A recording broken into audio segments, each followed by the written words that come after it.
I want to speak to you about Damion Crawford, and I'm saying loose cannon or valued man. And on your screen is a presentation or a speech given by Mr. Damion Crawford, sitting in the red.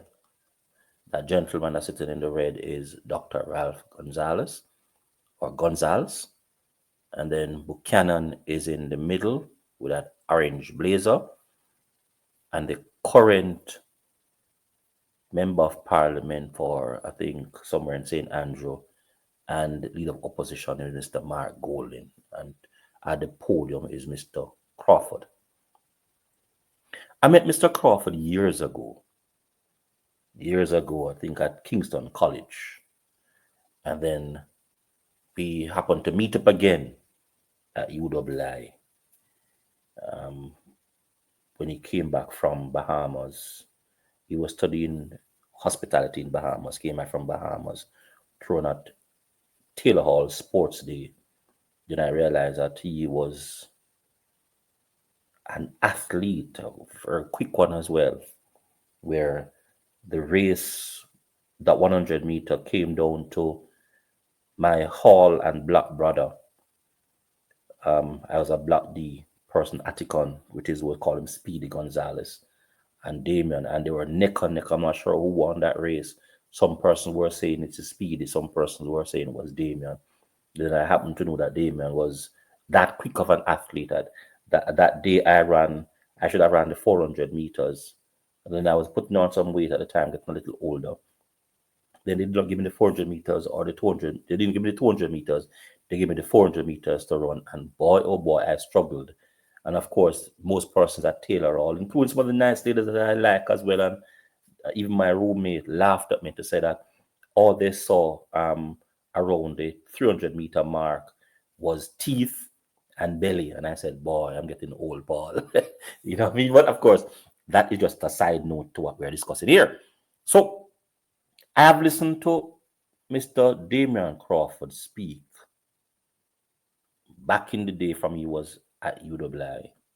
Even before I went into politics, I remember he called me to talk to me about a particular thing and what he should do, whether he should go into politics or not. And I advised him as a KC person, and I advised him as a Taylor person, and then I advised him as a teacher, and then I advised him as somebody who lived at Waltham, because he and I lived at Waltham, but I left Waltham before he did. So we had a number of things in common. So we were able to talk candidly about some things and honestly about how we felt and issues. And then, of course, I don't think he took my advice, but of course, it played a part into whatever he did. No, so I've been listening to him from then. And then I am now seeing Mr. Crawford giving a number of speeches. And I tried my best most times to listen to what he has to say, given that we had so many things in common. And he and I are friends. I don't know if he still view me as a friend of his and a past colleague of his, etc. But I see him as a friend. I haven't spoken to him in a while, but I think we are friends. No. But on listening to a number of the presentation made by Mr. Crawford, I'm saying to myself that this gentleman has the potential of being a leader of the party, of the People's National Party, that is, and a prime minister. He has those characteristics and features. He has that sort of flair in terms of speech, etc. However, when he got the opportunity to actually be a member of parliament, he did, and he was voted out. And I presume a part of the reason because of what he stood for. He believed in education. The people of the constituency had not bought into his vision about education, and therefore they voted him out. He was actually sent to Portland, and that did not work so well. So no, they replaced him with Buchanan. No.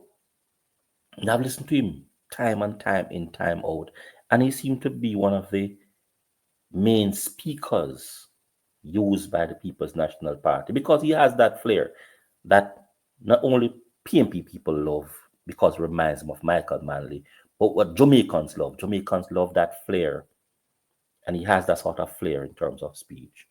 What does he practice in terms of when he's on the ground in terms of dealing with people? That's another matter. We're not discussing that. We're discussing his presentation, his flavor presentation. But there's also another thing that I've observed with Mr. Crawford. He sometimes makes some loose statements that I consider them to be loose cannon statements. A number of statements he sometimes makes. I'm wondering if there's a disconnect between his brain and his mouth, because those ideas, thoughts, expressions should not have been verbalized. They should not have actually been echoed as sentiments through his being, having thought about them and therefore echoed them through his mouth. And there are times I'm wondering, why does he do this?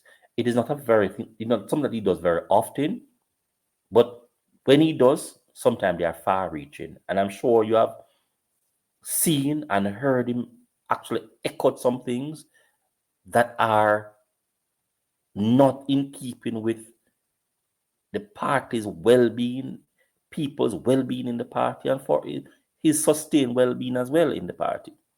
I think sometimes he has that tendency to be a loose cannon. No, for the most part, Mr. Crawford adds value to the People's National Party in terms of presentation. Now, does he add value to the People's National Party in terms of him being an MP? We can actually question that one. Another thing we can look at is what value does he bring to the Senate? And there's no doubt about that. He brings value to the Senate in terms of discussion, in terms of ideas, in terms of perspective, in terms of vision, that he does. Not discounting those positives. We're saying Mr. Crawford has a tendency to be a loose cannon, where he speaks and what he speaks affect the party and sometimes affect an individual or individuals. He has that tendency and that likeliness that I think somebody need to actually sit him down and speak to him and let him understand what it means to be a leader, and that if you're going to be leading, you're not only going to be leading the party, but the possibility exists that you could be leading a nation, and therefore you need to be careful of what you say. But all that you also need to understand, and of course be taken aside by someone for him to understand this, and that person will let him understand that, listen, let him know that there are times when you say things, if it's going to hurt someone, do not say it. So therefore you need to think about what you have to say. And despite the fact that we are all grown by our mothers and we have that emotional aspect to us, because we have both genes, but of course predominantly estrogen that makes us into males. We need to understand clearly that we cannot tap into that feminine energy and speak emotionally on the platform whenever I deal with individuals and people. So he has that tendency, and I'm saying to you, Mr. Crawford, as my friend, as my colleague, going back to school, that you have to begin to look at how you speak, what you say, and be consistent in terms of the quality of your presentation and the quality of your echoed language, thoughts, and expression. It cannot be used against you, Mr. Crawford, in the future because you made a loose cannon speech or a loose cannon presentation, or that the opposition or even the sitting member of parliament or the sitting persons in the house can use it against you later because your loose cannon presentation or expression or thought or perspective will be used to destroy you and by extension the People's National Party. So you need to understand clearly. And I'm saying, be mindful of this, Mr. Crawford, and a number of people in the People's National Party and the Jamaica Labour Party have the tendency of being loose cannon in terms of expression, thoughts, and ideas.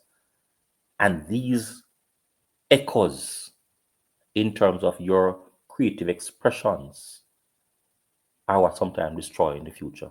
So I'm saying, just as how you would speak when you're at home, you need to understand clearly there's a difference between how you speak at home or with friends or among friends and in the public. You don't need to deceive anyone when you're in on the public space. Be truthful, be genuine at all times. Create laughter, create amusement, give riveting speeches, use simile, use alliterations, use personification, use metaphors, use just about every single part of speech that you want to use, including oxymoron. But do not use loose canon expressions that will destroy you or the people in your party, or it could even go as far as the country.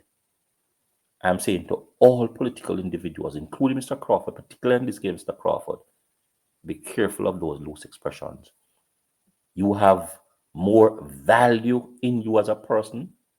You have displayed that as an individual. You have displayed it in terms of your contribution to the Senate, in terms of through you being an MP, in terms of in the party as well, in terms of on in the media.